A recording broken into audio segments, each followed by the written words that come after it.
thank you to John for allowing me to be here today, and also to Victor. Really, the relationship that STEP has with the Regina Chamber is very important to us. We enjoy that relationship. We enjoy some of the strategy chat we have and what we think Saskatchewan can look like in the weeks and the months and the years ahead. So thank you very much, John. I also want to acknowledge one of my board members, Corey Furman. Corey, I always enjoy your contribution at our board. Corey has been a mainstay at STEP for a number of years. So Corey, thanks very much for your effort. And of course, yes, I am from Sedley, Saskatchewan. If you climb to the top of this building and look southeast, you can actually see some of the buildings in Sedley. And I see there is a kind of a cheering crowd there from Sedley as well. His name happens to be Lionel as well, so we're. His mother told me, of course, that he was named after me, and that's a good thing too. So, anyways, I'm hoping this works, and maybe we won't. There we go. So let me, if I could, I'm going to give you the $12 story about STEP, what we do, how we deliver on our services. I want to drill down on a specific example of one of those missions that we participate with. And then I kind of get caught up in statistical data. And I want to show you some data that I hope you'll find interesting, and I hope that'll become some ammunition for you at coffee break this afternoon or tomorrow morning. And then following that, I really am interested in fielding any or all your questions, because I think that so many people in Saskatchewan don't really know what Saskatchewan is doing from a global perspective. And so I'm hoping I can kind of cover some of that off to give you a sense of what we're doing. First of all, STEP, in many ways I would argue that STEP is the perfect private-public partnership that works. We began in 1996 as an idea. We were actually mentored after a group called the Hong Kong Trade Development Council, which really is a global entity. It's referred to collectively, what we do is a TPO, a trade promotion organization, and we'll talk a little bit more about that. We're at our highest level of membership. We have about 450 members. We're a pay-to-play program. You have to write a check to walk in the door at STEP. But we do have a contract with the provincial government where we deliver services to anybody who asks questions. But if you really want to drill down and get access to some things we do, there is a fee attached to it. We have offices in Regina, Saskatoon, a staff of 32, about a 2/3, 1/3 split between the two. I'm one of those unique guys in Saskatchewan. I was born and raised very close to Regina. I spent a good deal of my adult life here. I happen to live in Saskatoon, and I spend 3 days a week in Regina and 2 days a week in Saskatoon. So I know both communities very, very well, and I actually have so much respect for both communities. It's really quite remarkable. We have 15 on our board. 12 are elected from our membership at large. 3 are appointed by government. We have a deputy to the premier. We have the Deputy Minister of Agriculture and the Deputy Minister of Enterprise Saskatchewan on our board. We have a powerful board. And the best part I can tell you about our board is that there's ownership here. There's ownership from the membership of STEP, and I think that's one of the reasons why STEP is so successful. And again, we have a contractual agreement with the government to deliver specific services outside our normal. We have 2 types of membership: regular members, associate members. Regular members are asked a simple acid test. If I deliver you a trade lead, can you deliver me a product or a service?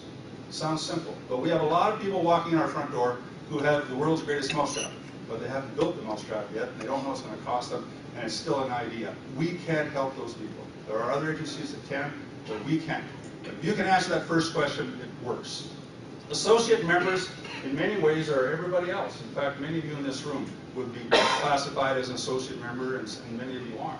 Those are the entities in this province that support the export community. So whether it's the lawyers, the accountants, the freight forwarders, the investment bankers, they're all part of that. But at the bottom of this slide, I think, tells it all. 70%, it's actually closer to 74%, of Saskatchewan's GDP comes from exports. Exports play a role in each and every one of our lives in terms of the quality of life and the standard of living we have. STEP, obviously, you have to be a Saskatchewan-based company. That does not mean that you have to be owned by anyone in Saskatchewan, but you have to have a facility. So we have many global companies in Saskatchewan that are members of STEP because they have a facility here. We focus on SMEs, which are small and medium-sized enterprises. Clearly put, STEP is a catalyst. So I mentioned to you that we're defined as a TPO, but I prefer to say that we're a PDF. Everybody knows what a PDF document is, but a PDF to us means that we promote, we develop companies, most importantly, we facilitate transactions. Our life is simple at STEP. We walk up and down the hallway and we ask the basic question: what does Saskatchewan sell today? That's what we focus on. We focus on not activities, but we focus on real transactions for real opportunities. One of the things we do is we have a pretty aggressive mission schedule. We will do 40 missions this year. And I can tell you what, we're one of the busiest shops in the province in terms of what we're doing globally. But here is an example of a mission. We're very proud of this. This is the India mission. Again, compliments to Victor and for John for understanding the important role that they could play to participate in this mission. We had 96 people participate with us, 41 companies, 3 post-secondary, 5 associations, Regina Chamber was a part of that, 4 research organizations, and 1 premier. Ladies and gentlemen, it was quite a mission. Our bus was full of people. Isn't that a great picture? I tell you what, I think we were up and down those streets more than once, but we were busy. And I think one of the things you get a sense around is, here is the Pulse mission. So just the strategizing and the logistics of getting people to these different destinations, quite a significant challenge when you're talking about a very specific series of time. Pulse mission went to Chennai, Calcutta, Mumbai, Delhi, Ahmedabad, I can't pronounce the last one, Ahmedabad. And then, of course, we went side trips to Dhaka, Chittagong in Bangladesh. We do more business, ladies and gentlemen, in Bangladesh than we do in any country in continental Europe. So these places are important to us. And, of course, Colombo and Sri Lanka. That was the Pulse side of the mission. This was the multi-sectoral portion. Although the flights here don't look as aggressive, I can tell you there was huge amounts of travel across country to multiple cities. We had, for instance, India is famous for gems, and we had interesting Saskatchewan companies, successful Saskatchewan companies with us that wanted to know more about that industry. So we did side trips for individual companies to get their head around some of the things that are available. We're in Delhi, Chandigarh, Mumbai, Bangalore, Lithuania, Ahmedabad, Ganjapur, and Moga. That was just in India. So that gives you kind of an understanding of what we're trying to accomplish. But it was multi-sectoral. Most of the times our missions are specific to a sector. This one is multi-sectoral. So obviously the mining sector, the manufacturing sector, IT, the spread was wide. What we did with every one of those companies is we had a tombstone of information and we asked them what success looks like. You travel to India, what do you hope to accomplish? And you know, ladies and gentlemen, sometimes success is a company spending their money going to the marketplace and saying, we're not ready yet. That's success as well. So we have to understand that knowledge is power, and that's what we try to deliver in terms of what we do on our missions. We hired a consultant. We actually identified in excess of 518 companies to interact with. 518, I want to repeat that number. For those of you in the room, Victor and John, you saw those things. It was like speed dating, right? You came up to a table, you had a number, you literally had 20 minutes, and you had to move on to the next opportunity. Here's some of our crowds. I don't want to bore you with some of this stuff, but you can get a sense of some of these crowds, of where we're at, the places where we're at. I tell you, some of the things I do, I didn't bring the picture up here, but I was responsible for getting all these signs right. We had one sign in Delhi that they spelled Pulse, P-L-U-S-E. And that was right in the front stage, and the premier was speaking, and I thought, sometimes you can overplan things, right? But that's what we do. This was actually when the premier joined us on Thursday. We started on Monday, but this was the beginning of the event. I was actually proud of this day because we were in the top floor of the hotel. I think it was the 35th floor, and just the Saskatchewan contingent was in the room. There was 88 of us. The premier did a great job of really kind of getting people engaged to understand why we were there and why we were doing something. Now, again, I'm assuming you know this, but I'll just remind you, Saskatchewan does more business in India than any other province in Canada. In fact, if you add up Quebec, Ontario, BC, and Alberta, we do more business than the 4 of those do. So our top year was 2009, about 47%. We're averaging around 41% of Canada's business in India, and we haven't sold our first pound of uranium yet. So ladies and gentlemen, there's a huge growth potential in that part of the world. That's the luncheon we're at. There's a good-looking guy in the corner there you might be familiar with there. I just thought I'd throw that in the record to acknowledge that you weren't out playing, you actually were working, and so that was good to know. So, but that's the evening dinner in Mumbai. I wanted to show you this picture because so many times when we talk about India, we talk about food and fertilizer, tremendous growth opportunity. Again, I don't know how many have been to India, but this is Mumbai, an hour and a half drive until they built this bridge. This bridge is called the Bandra Worli Ceiling. In Indian currency, it costs $350 million to If you built it in North America, it would cost you $3.5 billion. It is one spectacular bridge. Now I bring this to you because that bridge has an automated toll processing system on it. Anybody want to guess where that system came from? It came from Saskatchewan. So we do a lot of things in these markets that a lot of people in Saskatchewan don't know about. So these are just an example of some of the many things we do. But again, the crowds we made are just spectacular. Everywhere we went, this is a market we went to in Sri Lanka. Here's one of the events. We had spectacular crowds and spectacular response, and I will tell you that one of the issues is that we are a very safe provider of food. And one of the discussions I had before going to India, I was trying to understand the global markets and sustainability and where we're going on this whole food and fertilizer piece. And I'll give you a statistic that I thought was quite interesting. The United Nations defines middle class as people with salaries between $24,000 and $112,000 US dollars. That's middle class. In India, there are 52 million people in that category today. So 24,000, 112,000. In 9 years, not in 10 years, in 9 years, they estimate the middle class in India will be 520 million people. And they want what we want. They want a good quality of life. They want their extra cash to be able to get the things that they want. And if you extrapolate that to China, to Southeast Asia, we're now talking about 1 billion people moving into the ranks of middle class. And we have not what the world wants, but what the world needs. Food and fertilizer and energy. So I think, if I could, that's just kind of a caption that I thought that might be important. I'm going to take a few moments now and just drill down on numbers, because I like looking at these things to understand where we were and where we hope to be. I can tell you that in STEP started in 1996, our international exports were $8 billion. $8 billion.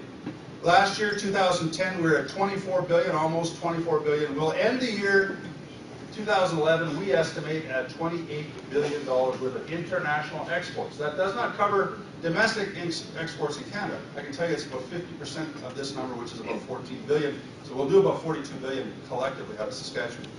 Now, you know, the best year ever was 2008, and if you might remember this, potash was $1,000 a ton, and oil was, I don't know what was it, 130 bucks a barrel? It's not there today. It's dramatically less. Yet look at our volumes.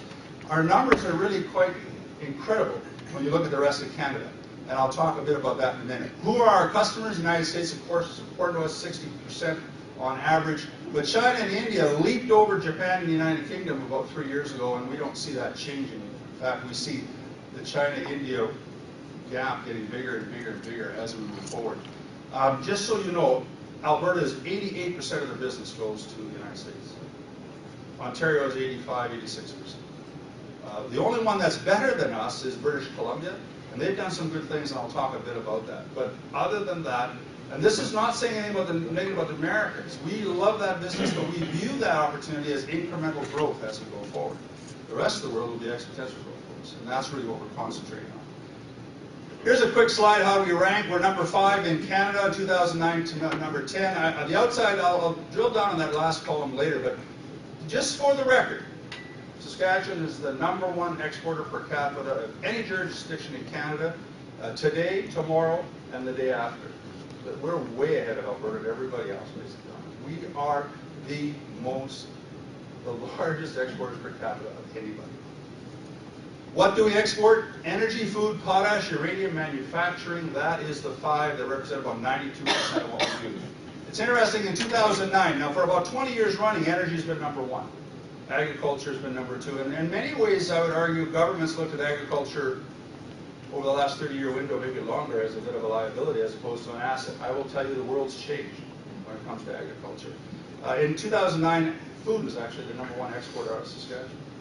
This year, 2011, energy and food will be #1, #2. Again, potash will jump up a bit, and it's getting stronger, obviously. But I just want to make sure that you understand that this food piece is remarkable. Now, some of you might have heard about the debate about Canadian wheat board, and I'm not going to offer any opinions from the podium other than to say I checked the numbers as of the end of August of this year, 2011. If you look at the total grain exports from Saskatchewan in 2011, two-thirds by dollar were non-Canadian wheat board product. 1/3 was Canadian wheat board product. So we're doing pretty good when it comes to selling our grains around the world. Uranium is an interesting one. Many of you might look at that number and say, well, you know what, I thought it was bigger. Well, here's the rub. About $1 billion of that number from Cameco and Areva end up going to Ontario to be processed into a higher value commodity, and it shows up as Ontario's export. So we don't get the benefit of it. But that is a domestic export if we want to look at it. Here's a line that I wanted just to take a minute out to show you. Now, this is the world that we live in. And I've color-coded what we believe to be the most important. The United States is the most important, then the India, Pakistan, Bangladesh corridor, then MENA, which is the Mideast North Africa countries, China, and then CIS is the Soviet Union. That's referred to as a Confederation of Independent States. That's where we at STEP believe our horsepower needs to be focused on. The circular oval boxes there are important foreign affairs in some of the parts of the world that they think are important. But I'll give you a little piece here. If you take a line from Gibraltar and go straight east to China, 500 kilometers above and below that line, 15 years ago, 5% of Saskatchewan's business was in that part of the world. Today it's 26%. 26%. And it's growing dramatically, ladies and gentlemen. It's absolutely growing dramatically. By the way, see that country down there in the corner? We don't like Brazil, just for the record. The number one export to Brazil, the number one Canadian export to Brazil is potash. It's a great story. They need it, they buy it. But we can't sell a ham sandwich in Brazil when it comes to manufactured product. They have tiered tariffs for them, actually, where a manufactured Saskatchewan product today would have somewhere between 60 and 90% tariff on it. It's really a tough nut to crack. But at the same time, we do fabulous stuff in Chile and Peru with our mining sector, both in the mining industry, but also in the ancillary industry that supports the mining sector. We're doing some great stuff in those markets. In fact, I didn't tell you, but in the next 30 days, we'll have missions. We have people in Kazakhstan today. Next week, we have people in Germany. Another group is going to Chile, Peru. A fourth group is going to Japan, and a fifth group is going to China, all in the next 3 weeks. So we are actively in these markets, trying to flesh out where the opportunities lie. I want to give you that one area of the country, which is India, Bangladesh, Sri Lanka, Pakistan. That's just one small pocket. But look, if you look at this number 10 years ago, we had $319 million of the business in that part of the world. Look where we are today. It's a 5-fold increase. And I'll tell you, ladies and gentlemen, the next 3 years, that number will double. We'll be close to $3 billion of exports into that market. This is aggressive growth, ladies and gentlemen. This is not 3% a year and 5% a year. This is aggressive growth, but quite frankly, Saskatchewan is leading the rest of Canada when it comes to these opportunities. I'm going to take the next 2 slides, and it's always important, Lionel and I, we played a lot of sports, and we were always compared to the other team. We always want to make sure that we're doing as well as the other team, and hopefully better. But here's an example of where we are with the New West Partnership. That partnership, by the way, is a great story for Saskatchewan. For all of you that don't know about it, pay attention. There's some great things that are happening in terms of screening, lining, regulations, and so on. But this is an export piece that I want to give you some sense of continuity about. So Alberta, BC, and Saskatchewan. So Alberta is very strong with their oil sector. There's no question about that. But I want you to just look at BC for a moment. BC today, 2010, are 29 billion and change. This number, by the way, is the end of July, but they're running about 13% ahead of last year. By all accounts, that's a pretty good year. Saskatchewan is running 19% ahead. What I'm telling you today is that at the end of 2012, we estimate that Saskatchewan will pass British Columbia for total exports. For total exports. They got coal, they got wood, they got some great things going on. They're doing some great things around the world. But Saskatchewan will pass British Columbia by the end of 2012. And by the way, 5 years ago, we were 50% of British Columbia. They haven't really changed. They've been 30 billion and change for about a decade. You look back at our numbers 5 years ago, we were 16 billion. So that's a heck of a story when you think about the kind of growth we've had. Here's the next slide that I think is kind of important. This is our friends in Alberta. If you carve out these numbers, by the way, they represent their business in the United States. So in the British Columbia example, this is outside of North America. So in 2007, BC, 40% of what they did was outside of North America. Now you can see that they're running at 58% of their businesses outside of North America. That's a great story. Saskatchewan, Alberta's been, so the opposite of that, Alberta's done about between 86 and 87% of their business has been with the Americans. We believe that's a problem, because as that economy goes up and down, we're going to be faced with the same challenges. Saskatchewan, interestingly enough, In the Alberta model this year, 2011, we will pass Alberta for exports outside of North America. We will pass them. Now, I bring this to your attention, ladies and gentlemen, because it's harder for us. We're 1,500 kilometers away from a port. We have all kinds of logistical issues. Respectfully, if you want to get a 20-foot container of red lentils from Saskatchewan to the port of Chittagong in Bangladesh, I got to tell you, you got to be creative to do that. We have to work harder than the rest of this country when it comes to getting to international markets. And so some of the things we've done have been really quite spectacular. But, you know, all of us are always challenging governments about how much money do you spend. Well, I just want to bring to your attention that both British Columbia and Alberta have a complete fleet of offices around the world. You got them everywhere. I think BC's in 8 places, Alberta's in 7, and Premier Christie just announced that they're going to expand to some more offices. I can tell you that Saskatchewan's budget is $4 million a year, and we get its budget is $4 million. We get about $2.9 million from the provincial government. So I would argue that, what do the boxers say? We are fighting above our weight. I think Saskatchewan is collectively fighting above its weight, and I think it's a great story in terms of some of the successes we've had. Step success. We have a whole bunch of benchmarks that our board pays strict attention to. We actually have 26 benchmarks that we measure on a monthly basis to find out what we're successful at and whether or not we're getting full value from our members. Qualified trade leads, we delivered 4,200 qualified trade leads last year. 4,200. That's not a business card, hey, it's not talk to so-and-so. That's, we qualify the customer, we qualified their capabilities. New in markets, further in markets, those are some of our acronyms. When I came to STEP, there was 4 pages of acronyms, so bear with me. But NIMS are interesting because that's when a Saskatchewan company sells its goods or service into a market for the very first time. In 2010, we did that 300 times, 300 different opportunities. Market intelligence reports, we will deliver 330 or so individualized, customized market intelligence reports. We've also gone into political risk intelligence and done some really unique projects in that area. We also do commercial market intelligence for outside companies and institutions that are looking for information. Trade missions, of course, that's a given. Corey will appreciate that. We have a member satisfaction piece. We asked one question in our membership survey. Our membership survey is about 6 pages long. We asked one question: would you recommend STEP?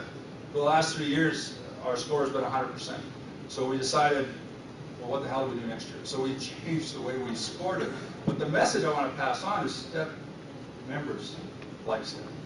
We work with them aggressively, we deliver value for them, and we have no illusions. We are not an activities-based organization, we are results-based, and that's what we focus on. Website hits, when I came to STEP, nobody really paid attention to the web page, so our first look in April of 2008 was 5,000 visitors we had, and we all kind of slapped ourselves in the back. We changed that. We introduced Global Ventures magazine, we introduced a memory stick, we introduced some aggressive communication. Today we average 200,000 a month. 200,000 people a month are coming to the STEP webpage. We're quite proud of that. The last one, speaking engagements, I did 84 last year. It's important that people know the story of Saskatchewan. And it's important that Saskatchewan people know the story of Saskatchewan. Because each and every one of you are ambassadors in this role. Each and every one of you play a role in terms of getting the word out to make sure that there's no misinformation about what we're doing, but rather a positive message about the challenges of the global economy. Because we can talk at length about currency, we can talk at length about logistics, there's lots to talk about. But at the end of the day, it's only hard work that will make it work. So last but not least, STEP Online. We have many different venues. We've got a STEP blog, and old guys like me don't really know what that is, but nonetheless, we have that because so many of our members understand it. Membership showcases, Global Ventures I talked about, market reports, STEP activities. We are around the world, ladies and gentlemen. We're very, very proud to represent Saskatchewan. But I think the message I want to pass on to each and every one of you is that this growth we're having is remarkable, and it is sustainable. It is absolutely sustainable. And I challenge you to look at what's happening at Global Transportation Hub, to look at what's happening in the potash industry. Some of this growth is beyond everybody's dream. But our job, collectively, is to get the message out, but also to make sure that we can become a solid, provider to the world for many of the goods and services that we provide. So with that in mind, I would gladly take any questions you may have. And my machine guy, there we go. We are proud to take Saskatchewan's best to the world. So with that, thank you very much. And again, I take any questions you may have. Thank you.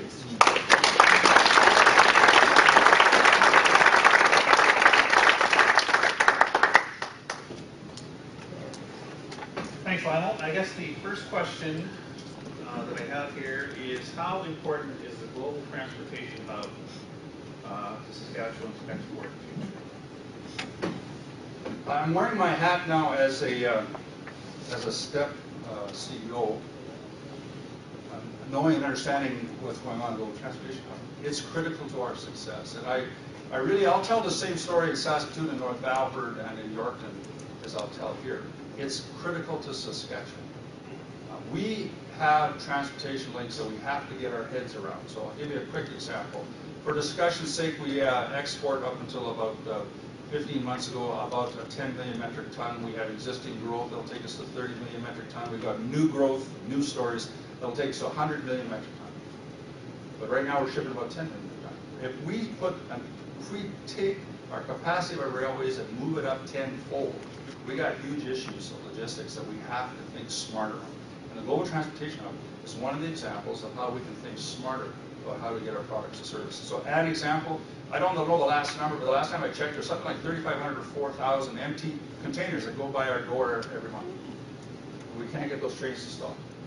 And yet, if you talk to the people in the pulse industry, they need containers. So the Global Transportation Hub will bring full products here and give us empties that allow us this growth potential as an example. But there's many more examples in the Global Transportation Hub. A wheat board question. Good to know. In your view, will the elimination of the Canadian wheat board quality standards for export wheat and barley hurt our exports in global markets? The answer is no. The answer is the actual grading system is done by an entity different than the Canadian Wheat Board. Our grading system, by the way, is world class, and we should be proud of that. And that's really handled by the Canadian Grain Commission. And so I don't see any issues there. We're doing this today with pulses, peas, and lentils, particularly those crops where quality is important. 2010, just so you know, was a tough year, particularly in the lentil business, trying to sell that product globally because of the wet weather we had. We had product that didn't meet the normal standard. As an example, people in Bangladesh always bought #2 red lentils. What they didn't know is that they were always getting #1.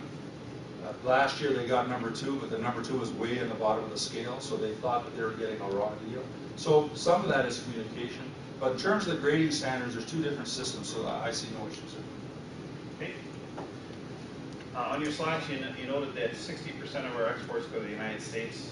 Can you give us some comments about the global recession and the impact particularly on the United States, as well as Europe?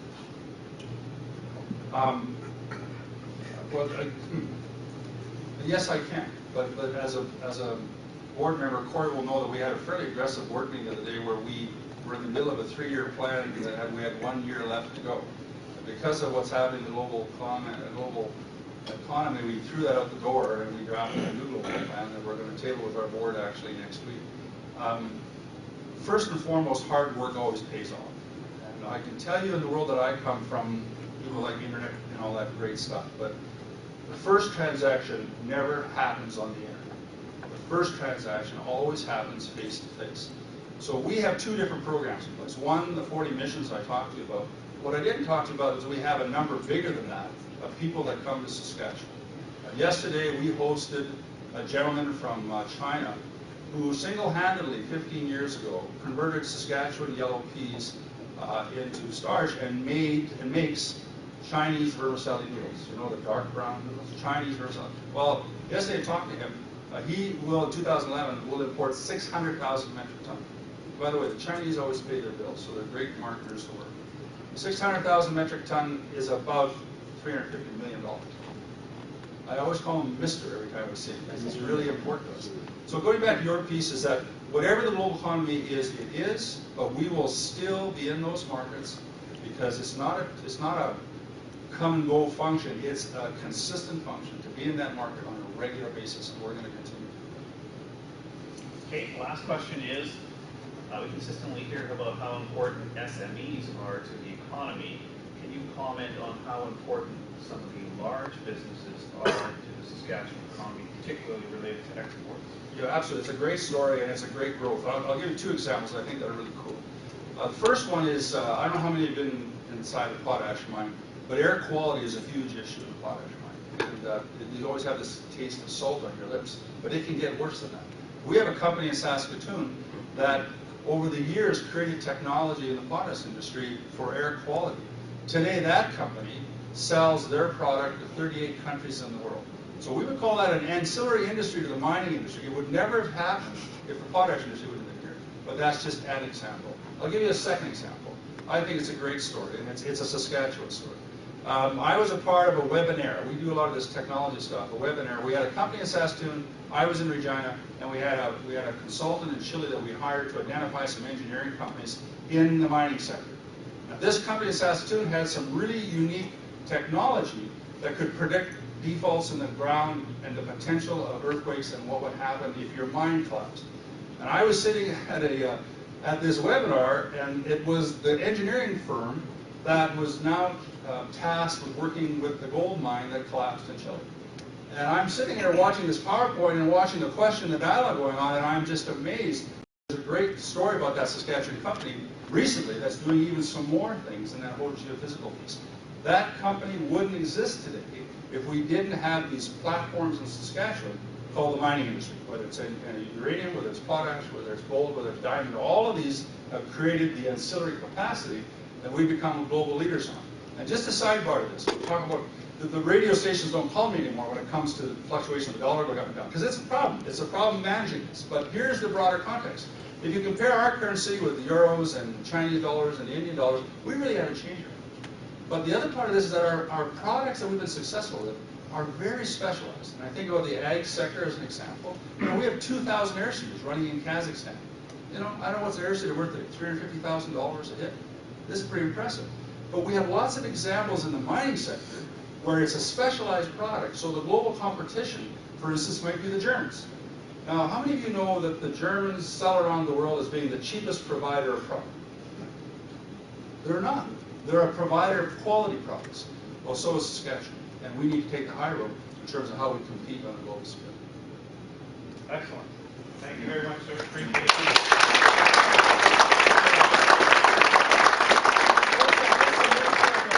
So if you're interested, by all means, feel free to come and take some.